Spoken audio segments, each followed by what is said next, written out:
Pemirsa, kasus positif COVID-19 di Jakarta bertambah 404 orang. Gubernur DKI Jakarta menyebut angka positif didominasi orang tanpa gejala hingga 66%. Masa transisi fase kedua ternyata kasus positif COVID-19 di ibu kota melonjak. Pekan kedua bulan Juli, angka positivity rate DKI Jakarta melonjak 2 kali lipat. Positivity rate adalah jumlah orang yang positif COVID-19 dari hasil uji PCR dalam kurung waktu tertentu.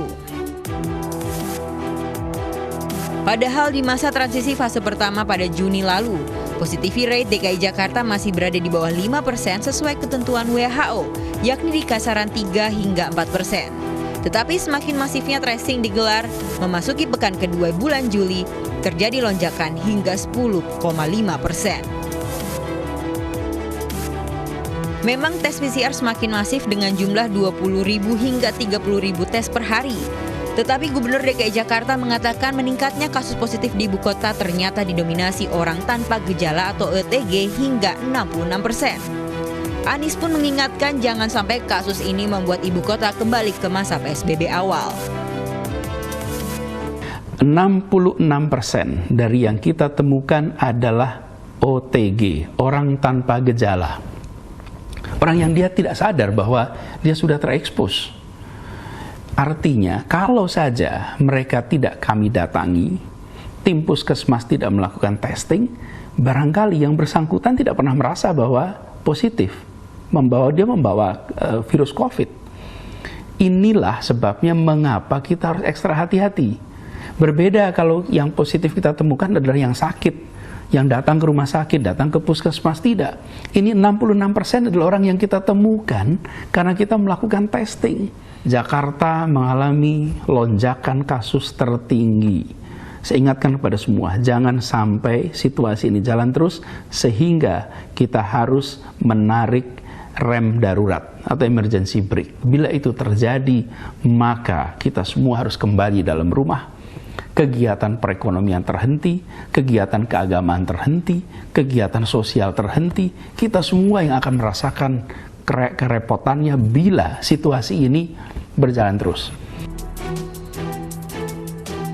Kasus positif COVID-19 di Jakarta sempat turun pada 10 Juli lalu, namun 11 Juli kembali meningkat, bahkan hari ini mencapai 404 kasus. Pemprov pun bergerak untuk melakukan tes COVID-19 dengan tracing. Selain itu, pihaknya juga mengawasi pergerakan massa di tempat umum seperti transportasi umum dan pasar tradisional karena ruang gerak yang sempit dan dipenuhi masyarakat. Aktivitas di ruang publik pun dibatasi seperti hari bebas kendaraan bermotor atau Car Free Day yang awalnya 32 titik di 5 wilayah DKI Jakarta kini menjadi 30 titik. Karena pengurangan 2 wilayah yang berstatus zona merah di Jalan Amir Hamzah, Jakarta Pusat dan Jalan Kelapa Hibrida, Jakarta Utara. Tim Liputan iNews melaporkan. Pemerintah pusat melakukan rapid test bagi para santri di pesantren Asy-Syidiqiyah, Tangerang, Banten.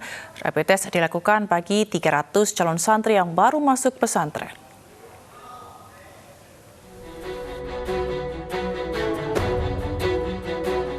Ratus santri baru di Pondok Pesantren Asy-Syidiqiyah, Tangerang, Banten melakukan rapid test Minggu pagi. Rapid test dilakukan sebagai upaya pencegahan penularan COVID-19 di kawasan pesantren. Selain rapid test sebagai bentuk pencegahan, pemerintah juga memberikan bantuan masker, hand sanitizer, vitamin C untuk menjaga daya tahan tubuh santri. Staf khusus Presiden mengatakan hal ini dilakukan untuk memastikan para santri sehat dan bebas dari penularan COVID-19.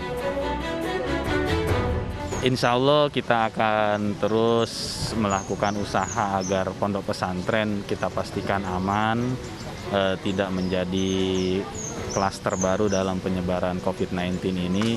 Tentunya juga kami memohon doa kepada para kiai untuk kita selalu punya kekuatan untuk segera keluar dari wabah pandemi ini.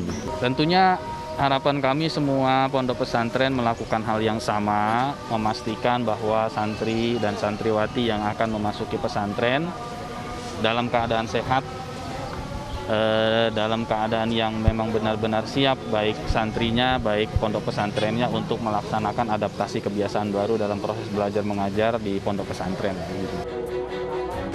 Pemerintah terus melaksanakan rapid test ini di beberapa pesantren lain agar tidak menjadi klaster baru penyebaran COVID-19. Dari Tangerang, Banten, Kevin Pakan, Damar Wicaksono, iNews melaporkan. Pemirsa, hari ini Gereja Katedral Jakarta kembali menggelar ibadah misa bagi jemaat setelah ditiadakan selama 4 bulan. Ibadah tatap muka juga digelar di sejumlah gereja di Jawa Timur.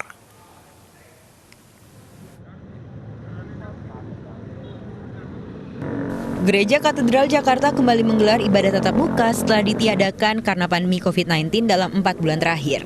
Namun ibadah hanya diperuntukkan untuk warga paroki gereja yang harus mendaftar melalui aplikasi yang telah disediakan. Protokol kesehatan ketat dilakukan mulai dari cek suhu tubuh, mencuci tangan, hingga jaga jarak antar jemaat saat ibadah. Selama misa, umat dan petugas liturgi tidak melakukan kontak fisik sehingga sejumlah prosesi ibadah ditiadakan. Meski telah melaksanakan ibadah tatap muka, tetapi hanya dilakukan sekali dan ibadah tetap disiarkan secara daring.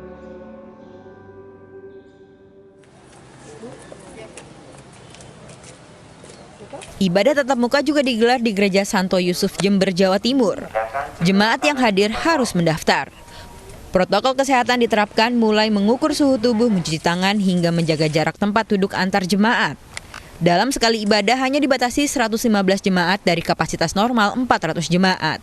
Lansia dan anak-anak juga tidak diizinkan untuk beribadah tatap muka. Perayaan Ekaristi ini atau ibadah ini terbatas dan terjadwal.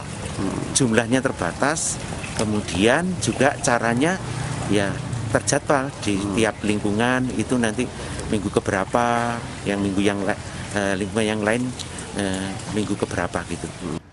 Di Mojokerto, Jawa Timur juga menggelar ibadah tatap muka. Salah satunya di Gereja Bethel Indonesia Rock di Jalan Majapahit. Protokol kesehatan diterapkan dan jumlah jemaat hanya dibatasi 100 orang dan hanya untuk orang dewasa. Sementara anak-anak masih beribadah secara daring. Tim Liputan iNews melaporkan. 3 pekan jelang Hari Raya Idul Adha, penjualan hewan kurban di ibu kota masih sepi peminat. Berbeda di Indramayu, di mana penjual hewan kurban sudah ramai pembeli.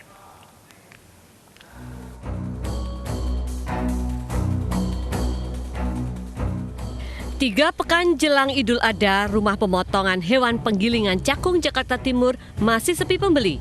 Padahal biasanya rumah pemotongan hewan ini sudah banyak pembeli 1 bulan sebelum Idul Adha. Penjual mengaku tahun ini pembeli menurun hingga 30% dibanding tahun sebelumnya. Berapa persen Pak penurunannya Pak? Bisa 30%. 30% sendiri. Untuk jumlah stok sapi sendiri bagaimana Pak? Aman atau enggak? Kalau sapinya aman karena ada pemeriksaan di depan, pemeriksaan kesehatan untuk sapi sendiri. Namun disayangkan penjual masih mengabaikan protokol kesehatan karena pemakaian masker yang kurang tepat. Penjual juga tidak jaga jarak dengan orang lainnya yang berada di lokasi. Sementara itu petugas dari Dinas Ketahanan Pangan, Kelautan dan Pertanian atau KPKP DKI Jakarta mengecek kesehatan hewan yang ada di rumah pemotongan ini untuk memastikan hewan bebas dari penyakit antraks. Kita lanjutkan dengan pemeriksaan kesehatan hewan untuk mengetahui kesehatan hewan, kemudian cukup umur dan tidak ada yang cacat. Kita juga melakukan pemeriksaan sampel ulas darah untuk mengetahui penyakit antraks. Di kawasan Tanah Abang, Jakarta Pusat, lokasi penjualan hewan kurban yang berada di Jalan Kebon Melati juga belum banyak penjual. Padahal biasanya sudah berjajar hewan kurban di sepanjang trotoar. Adapun penjual yang mulai membuka lapak juga masih sepi peminat.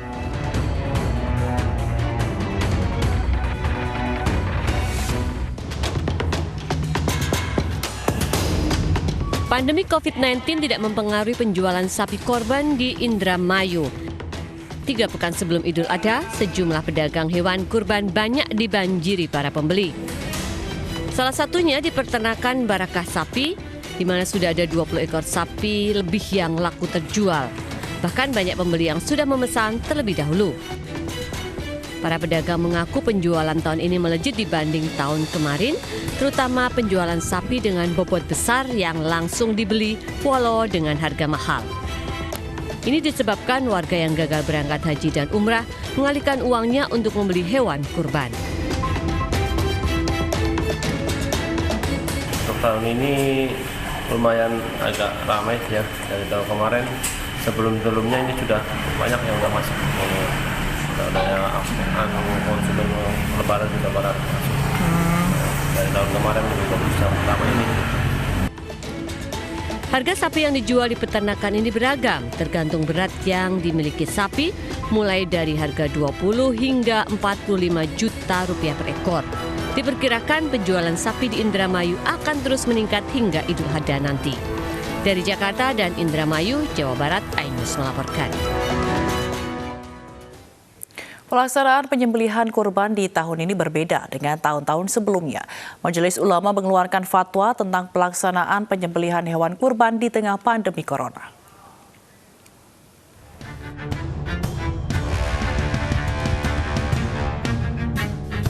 Berkurban bagi umat muslim hukumnya sunnah muakkadah. Setiap tahunnya umat muslim di Indonesia menjalankan perintah berkurban bagi yang mampu dengan menyembelih hewan ternak. Tahun ini pelaksanaan kurban berbeda dengan tahun-tahun sebelumnya. Biasanya proses penyembelihan hewan kurban menjadi tontonan warga dan menimbulkan kerumunan. Di tengah pandemi corona, Majelis Ulama Indonesia mengeluarkan fatwa nomor 36 tahun 2020 tentang salat Idul Adha dan penyembelihan hewan kurban saat wabah COVID-19. Dalam fatwanya, MUI menyebut jaga jarak dan meminimalisir kerumunan menjadi kunci untuk sama-sama menjaga kesehatan. Selain itu, penyembelihan harus dilaksanakan di rumah potong hewan atau di tempat khusus. Sementara untuk pendistribusian daging harus mengacu pada protokol kesehatan yang ketat. Selain tentang tata cara pengorbanan di masa pandemi corona, MUI pun mengeluarkan fatwa tentang salat Idul Adha yang mengacu pada panduan penyelenggaraan ibadah saat corona dan salat Idul Fitri yang telah dikeluarkan terlebih dahulu. Tim Liputan iNews melaporkan.